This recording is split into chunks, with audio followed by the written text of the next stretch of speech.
Good evening, Cigar Review 164 Hoy de Monterrey's AñEJADOS Hermosa number 4 Cuban cigar. Pretty excellent. We've got good burn and good draw and good taste. But let me go into the cigar a little further. So añejado means aged. And a few years ago, they started coming out in Cuba with their aged line. So far, they initially came out with a Monte Cristo Churchill, a Romeo Pyramid, and then they came out with this one and a Portegas Corona at the same time. So they came out with a variety of aged cigars. They've all been popular. The first two came out in 2015 and followed up by this one and the Portegas in 2016. They're good cigars. This is the one that I've had. I've read great reviews of the others. The difference and what separates them is they were made and then aged for about 5 to 8 years, depending on the type, in their own cedar wrappers. And they're really good. So this one in particular, it draws well, burns well, smokes well. Great notes. So I get really light toffee, a little bit of tiramisu and chocolate, and a lot of cedar. The other notes I really get is nutmeg. I get kind of a spice from it, but then I also get mushroom, which is not something I don't think I've ever got before. I kind of write my notes out beforehand, typically, unless I'm reviewing them on the beach or something. So I did a word search. I've never come up with mushrooms as a flavor note before, but that's what I get. So really earthy notes, kind of, if I had to summarize it and categorize it in 2 words, it would be earth and chocolate.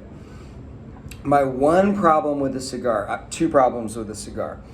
Number 1, right when I cut it, I mean the instant that I cut it, and I cut it with a sharp cutter that I've used a lot before, this happened. Cigars have wrappers, binders, and fillers. This is like the entire wrapper. The second I cut it, it just fell to pieces around the outside of the cigar.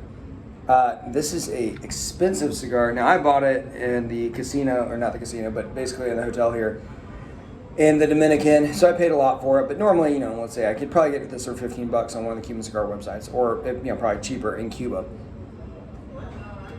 When I buy a kind of staple cigar like this, the entire wrapper can't immediately crack and peel off.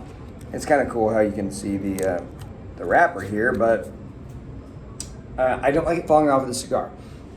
That is a giant flaw. But what I did was I delicately removed it, and then I've got kind of the binder here left, and it's worked. So it actually has not impacted the cigar smoking, but come on, I mean, to do better. So overall, would I recommend it? Depends on the price. Frankly, I think we all kind of fall under the allure of, oh, it's Cuban, it must be amazing. And I'm trying to rank this pretending like I don't know that it's an expensive Cuban cigar. If I was to buy this cigar from something like Cigars International and taste it blind, I would probably say, yeah, it's got a great taste, but it's worth $8. If you are a smoker of Cuban cigars and you want one that's pretty good, this is pretty good. I think it's a lot better than some of the little punches and Romeos. I do like the Romeo y Julieta wide body Churchill much better than this. But I do kind of find these earthy notes intriguing. And look at this. More of the freaking wrappers coming off. Annoying. Anyways, would I recommend it? Honestly, if you could get this thing for like $7-8, get it.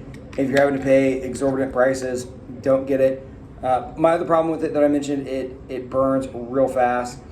I have no wind here. There's no reason for the cigar to burn fast, and it's lasting like under 20 minutes, which is absurd. But great draw and absurd amounts of smoke. I love that. So, good. It's 5-inch 48 ring gauge cigar, by the way. Would I buy it again? If I was trying to impress someone by saying I have a Cuban cigar, sure, pay 10 or $15 for it. If you're really just looking to smoke the best cigars available, $7-8. So with that, I would probably give it a soft buy rating. Soft buy rating means you need to evaluate why you're buying the cigar. Are you trying to impress people with Cubans? Or are you trying to smoke the best cigars? Right? I can buy the Henry Clay Stalk Cut for probably like a fourth of the price I paid tonight for this, and it beats the pants off of this cigar, and the wrapper doesn't come off. Anyways, guys, that's Cigar Review 164. Hope you enjoyed it. That's what I would tell you about the cigar, right? The outside wrapper appears to be cheaply made. You got good earthy notes and a tremendous amount of smoke. That's what you need to know, so I will give it a soft buy rating. If you've had it, which I doubt most of you had, frankly, please let me know. As always, thank you for watching.